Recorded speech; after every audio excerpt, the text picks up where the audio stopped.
Hi guys, my name is Christine and I'm 20. If you think that plastic surgeries only fix problems, that's not true. Sometimes they create even bigger problems. Have you ever had to choose between family needs and your dream? Hopefully by the end of this story, you won't think that I'm a monster. I always knew that my destiny was related to fashion modelling. I used to be the tallest girl in school, and in my pictures I looked much better than in real life. But I had two major obstacles: my mother and my nose. My big, big crooked nose. Mum was always working hard and raised me very strictly. I have never met my dad. He left us when I was a baby. My mum never had a boyfriend since. She's really conservative. I mean, maybe even too much. In our small town, everybody noticed that I was taller and slimmer than the other girls. Neighbours and colleagues always told my mum that I was destined to become a runway star. But she didn't want to hear about it. My mum worked hard at a hospital as a nurse, and the only option she considered for my future was going to medical school to become a doctor. Needless to say, she also refused to discuss the possibility of plastic surgery. In her little world, I was beautiful enough the way I was. She would always buy me boring, ugly outfits to make sure I didn't stand out too much. I was forbidden to hang out with boys, and she tried to protect me from heartbreak, saying that I needed to get my education first. I never really had any boyfriends. But despite my mum, my plan was to go to New York after my high school graduation to fulfill my dreams. My friend Lily, who already lived in New York, was hired as a model by a small agency. She promised to provide me with support and advice when I first got there. I had secretly saved money for my dreams since I was 14, working as a babysitter and a waitress in my spare time. By graduation, I managed to save enough money to cover the costs of my relocation to New York. But it was still not enough to cover the cost of my plastic surgery. I was afraid that my mum would sabotage my plan, so I didn't tell her I was going to relocate until the evening of the day when I was supposed to leave. Guess what happened next? Of course, we had an epic fight.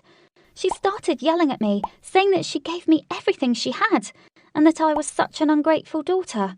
Her sacrifice was never appreciated. Then she started to threaten that she would never, ever talk to me again if I left now. But nobody had the right to stand between me and my dream.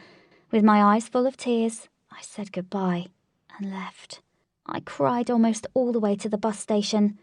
In New York, things went well. Lily helped me to find a place to stay. I got a job as a waitress to make my living and collect the missing money I needed for the surgery. I spent the bulk of my time at castings and always heard the same thing from the modelling agents.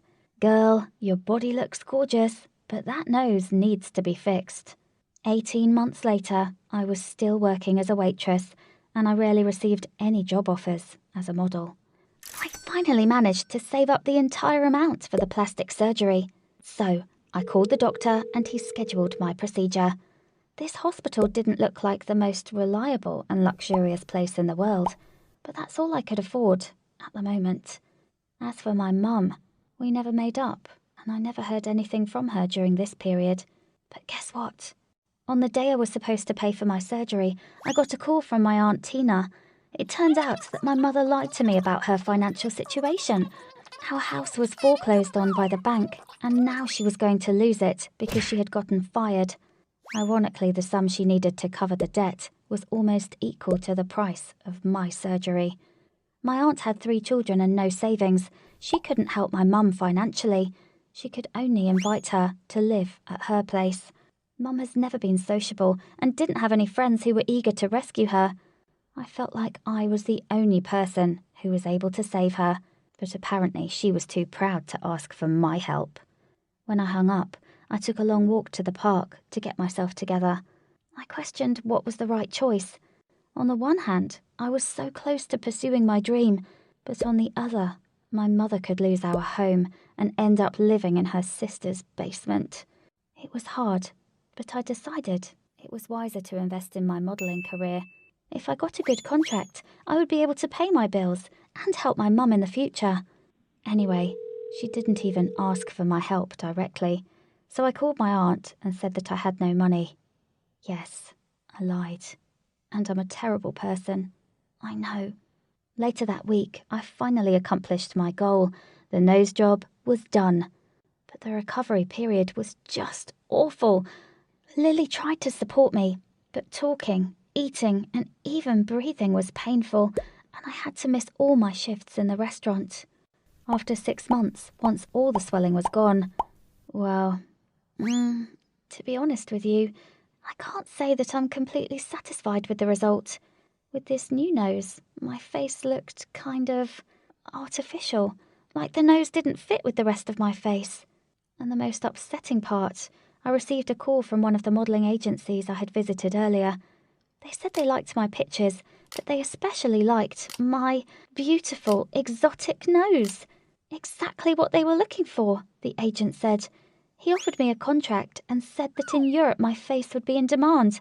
But unfortunately, I had to tell him that my exotic nose was gone because I had a nose job. I felt disappointed and hopeless. Now I have to work even harder to get another correction surgery. Meanwhile, my aunt decided to fix the family relationships. She called me and invited me to spend Thanksgiving together in my hometown. By that time, the bank took our home, and Mum lived with Aunt Tina. I had never called them since that previous conversation and felt really guilty. But after all my struggles, I realised that I really did miss them and wanted to join the celebration. So I said yes. But then I panicked. My fixed nose was not an easy thing to hide, you know, and I decided to lie again. When I arrived to my aunt's home, everybody greeted me with warmth. My aunt and her children gave me hugs. My mum just said hi and looked very embarrassed. Soon everybody noticed that my nose looked different.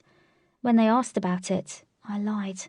I had prepared a story about being attacked by a robber who broke my nose, and then the policeman took me to a hospital and doctors fixed my broken nose. It seemed like everybody believed me. During the dinner, my aunt started to get angry at me for not telling them about the attack earlier. Then she started complaining about all the dangers in New York City, even though she has never left her hometown. But what really bothered me at the moment was my mum. She looked at my face very suspiciously. Of course, she has been a nurse for so many years. After some long, meaningful eye contact, she finally said that the surgeon who did this to my nose must have been blind. That's when I had a panic attack and tried to change the subject immediately. I asked her what happened to our home. Aunt Tina looked very confused. It turned out that Aunt Tina manipulated me that day when she told me the story about the debt. She was just trying to make me call my mum. Actually, after I left, Mum went through some life-changing psychological therapy. She decided to finish her education and became a doctor herself. She took out an education loan, but when her boss learned that his precious nurse had higher ambitions, he used any excuse to sabotage her. That is when she made a conscious decision to leave her job and invest all her effort into a new chapter of her life. She sold that big lonely house that reminded her of me and used part of the money to pay for her medical degree. My mum had no idea that Aunt Tina called me. Now we know why I am such a liar. Obviously, I got this from my aunt. I felt very guilty and uncovered the truth about my nose. "I knew it," cried Mum. "This nose looks too suspicious. It doesn't look like reconstruction." I complained that not only did it look strange on my face, but that I was experiencing a shortness of breath. I expected her to get angry, but instead she suggested visiting her new friend, Dr. Thompson, for a consultation. He was a very talented surgeon. Then she hugged me and said that my confidence has inspired her to start a brand new life. She was not mad at me at all. Moreover, she was grateful. At that moment, I said that I missed her so much, and that was true. We both started crying, but of course, the person crying the most in the room was Aunt Tina.